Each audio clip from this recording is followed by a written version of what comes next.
Hoy se cumple un mes de este momento, cuando el grupo terrorista Hamas atacó a Israel provocando más de 1000 muertes en un solo día. Desde este instante, la guerra entre Israel y la Franja de Gaza no ha tenido ninguna tregua. ¿Hasta cuándo va a durar esta situación? Soy Aurora Molina y hoy es martes, es 7 de noviembre. El Mundo al Día, un podcast del Mundo. El 7 de octubre Hamas atacó a Israel, provocando 1.400 muertos y secuestrando a más de 200 personas. A partir de este momento, las tropas israelíes comenzaron su ofensiva en la Franja de Gaza. Allí, en la frontera con Israel, se encuentra mi compañero Sal Emergui. Hola Sal, ¿qué tal? Bienvenido. Hola, ¿qué tal? ¿Cómo estás? Sal, tú estás allí, has estado allí, has vivido todo esto de cerca, llevas en contacto con esta guerra prácticamente desde que comenzó en octubre. Ahora es cuando se cumple un mes desde que Hamás decidiera atacar a Israel. Te pregunto por cuál es la situación ahora mismo, la situación actual en la Franja de Gaza. Y también, qué es lo que se espera que pase en los próximos días. Bueno, se cumple un mes del ataque de Hamas que desató esta guerra sin precedentes entre Hamas e Israel.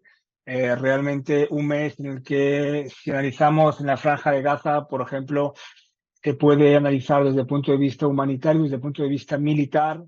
Ahora mismo hay 500.000, un poco más, de desplazados palestinos que en estos 31 días han intentado salir de sus casas en buscar un lugar más seguro. Básicamente, la mayoría, más de 700.000, han encontrado refugio en instalaciones refugio como escuelas, campamentos o hospitales básicamente de la UNRWA, de Naciones Unidas.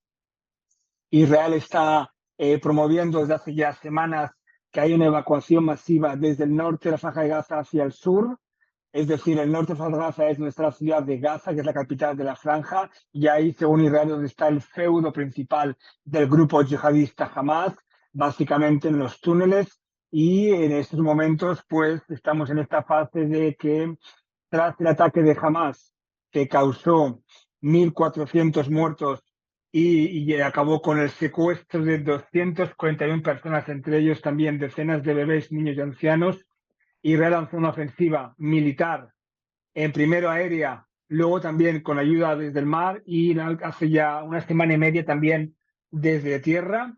Y ahora estamos esperando el momento de los combates ya más intensos en la ciudad de Gaza entre soldados israelíes y los integrantes del brazo armado de Hamas. Y el balance de que hace Hamas es, como ya sabes, más de 10.000 muertos desde el inicio de la ofensiva israelí en la Franja de Gaza. Ahora que has hablado de este balance, ¿cuáles son las intenciones, o mejor dicho, las opciones de Hamás, sobre todo ahora que Gaza está prácticamente rodeada en su totalidad por las tropas israelíes? Sí, básicamente Hamas, tras el ataque del pasado 7 de octubre, lo que ha hecho y sigue haciendo es lanzar cohetes proyectiles contra ciudades israelíes, llegando incluso también desde el Líbano, lanzando desde el Líbano contra el norte de Israel y desde el sur, desde Gaza contra Tel Aviv, Jerusalén, básicamente Ashkelon en el sur. Pero básicamente, ante la masiva ofensiva israelí, realmente la función de Hamas es defenderse, en el sentido de intentar evitar la caída de su gobierno, de su poder en la Franja de Gaza, que lleva ya en el poder desde 2007. El brazo armado está atrincherado en la ciudad de Gaza, básicamente en los túneles. Recordemos que Gaza tiene, mejor dicho, Hamas ha construido con los años más de 1.000 túneles y a lo largo de unos 500 kilómetros, según los expertos, y será realmente combates y una situación muy difícil para Israel, teniendo en cuenta que es una zona urbana con civiles, porque aún hay bastantes civiles en la ciudad de Gaza. Hay que saber qué pasa con el tema de los hospitales, porque por un lado Hamas acusa a Israel de atacar zonas cercanas a hospitales. Por otro, Israel dice que desde hace ya semanas pide a los hospitales que evacúen esas zonas, que sean evacuados, y acusa jamás de usar los hospitales como el de Shifa, el qatario, el indonesio, para usarlos como centro de mando de operaciones, incluso de escondite de los cabecillas y miembros del brazo armado de Hamas. Así que ahora mismo el objetivo de Hamas es básicamente lograr cuanto antes una especie de tregua, aunque sea breve, y para eso tiene como arma principal la negociación por los secuestrados, porque como sabes, Netanyahu y el gobierno israelí condicionan cualquier tregua humanitaria, como pide Estados Unidos y el mundo, a que haya una liberación de los rehenes que están en manos de Hamas, de Yihad Islámica. Antes hemos hablado de las cifras, has hecho un balance tanto como para Israel como para Gaza, pero desde un punto de vista más general, ¿qué es lo que han supuesto estos 31 días para ambos países? Porque tenemos que tener en cuenta que es la población civil la que está sufriendo las principales consecuencias de todo esto. Sí, efectivamente, las cifras ya las dije antes, pero sí que es cierto que, digamos, por un lado, Franja de Gaza, es evidente que desde el 7 de octubre está viviendo el peor mes que yo recuerdo en las últimas décadas, con ataques constantes, con ahora incursión terrestre. Realmente la ofensiva o la represalia israelí no tiene precedentes desde el punto de vista de la intensidad del fuego de la Fuerza Aérea. Una Franja de Gaza que, más allá del balance que hacemos en el sentido humanitario, recordemos que solo puede entrar agua, alimentos y medicina, no entra combustible. Naciones Unidas alerta casi cada día de una situación crítica, casi insostenible. Y la gran pregunta es qué pasa en Gaza después, si por ejemplo Israel consigue acabar con el grupo islamista Hamas, con su brazo armado y con su poder. ¿Qué pasa en la Franja de Gaza? ¿Quién será el gobierno ahí? Si será Al-Fatah, si será una asociación, un grupo de países que vienen, que es muy difícil ahora mismo de verlo.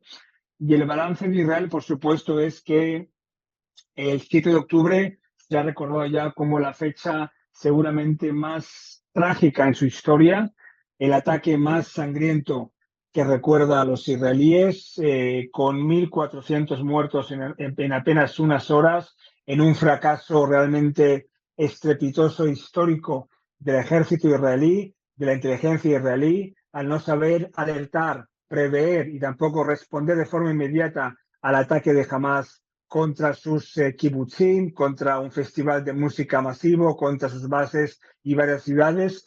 Y este 7 de octubre lo que ha hecho es que Israel ahora mismo está en una situación también de guerra, con más de 100.000 desplazados, la economía muy golpeada. Y a nivel estratégico, recordemos que antes de 7 de octubre Israel estaba muy cerca de un acuerdo de relaciones con Arabia Saudí, gracias a un acuerdo que lo llevaba a Estados Unidos. Ahora este acuerdo se ha alejado muchísimo e Israel, por supuesto, va a tener que, a partir de ahora, marcar su historia en un antes y un después de este 7 de octubre, con todos los efectos a nivel social, militar, de seguridad, económicos que ha provocado y que provoca esta guerra. Sal, te agradezco mucho que hayas estado en El Mundo al Día y que nos hayas ayudado a comprender un poco mejor todo lo que está pasando entre Gaza e Israel. Muchas gracias. Vale, un saludo. Chao, chao. El conflicto entre Israel y Palestina ha provocado que otros países se manifiesten en busca de una solución. Estados Unidos, por ejemplo, tenía la intención de lograr que Israel hiciera una pausa humanitaria en Gaza. Lara Villalón es periodista y ahora mismo se encuentra en Estambul, Turquía. Hola Lara, ¿qué tal? Hola, buenas.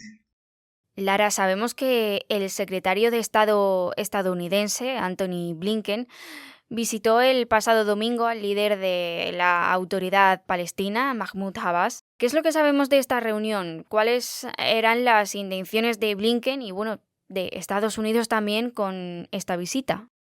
Pues por una parte, Blinken buscaba, ya que no obtuvo grandes resultados en su visita a Israel con Benjamin Netanyahu, buscaba un poco calmar los ánimos a nivel regional, o tener un poco de control de saber qué buscaban otros líderes, si había como alguna intención de seguir escalando el conflicto y en particular con Mahmoud Abbas también quería abrir un poco la puerta a un futuro post-Hamas, en el caso que, digamos, el ejército israelí llegue a poner fin a la milicia o digamos, a cortar sus poderes en la Franja de Gaza, y ha estado un poco estudiando qué escenarios se presentan en un futuro, y digamos que le propuso a Mahmoud Abbas la posibilidad de gobernar de alguna forma la Franja de Gaza en un futuro próximo.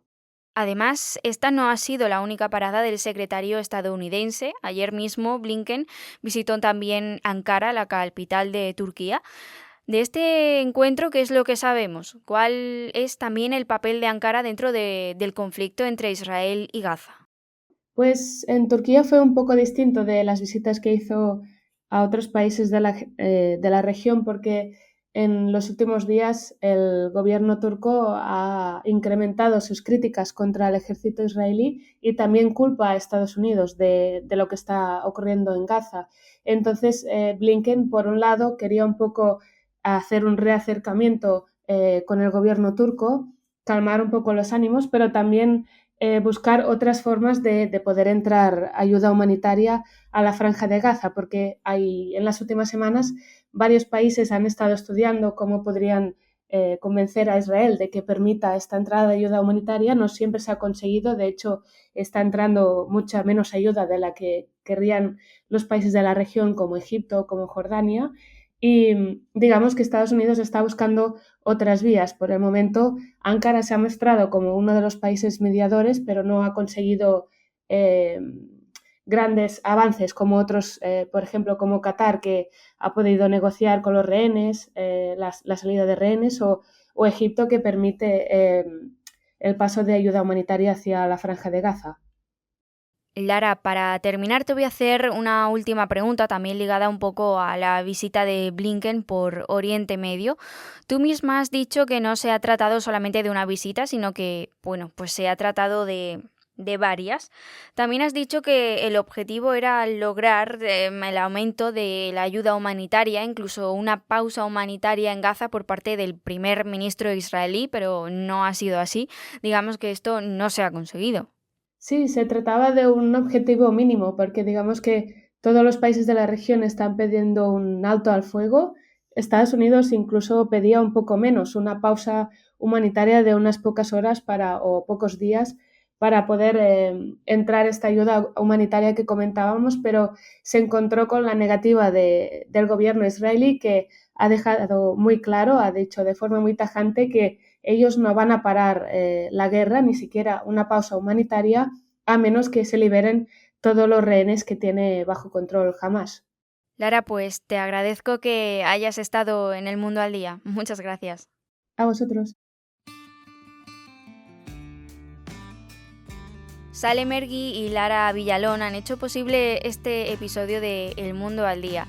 Te recuerdo que para escucharnos todos los días solo tienes que ir a elmundo.es, la web de El Mundo, y a las principales plataformas de audio. Ahí en tu favorita, en la que tengas en tu móvil, tienes la opción de suscribirte. Mañana será miércoles y estaremos aquí con una nueva historia. Gracias por estar al otro lado y saludos de Aurora Molina.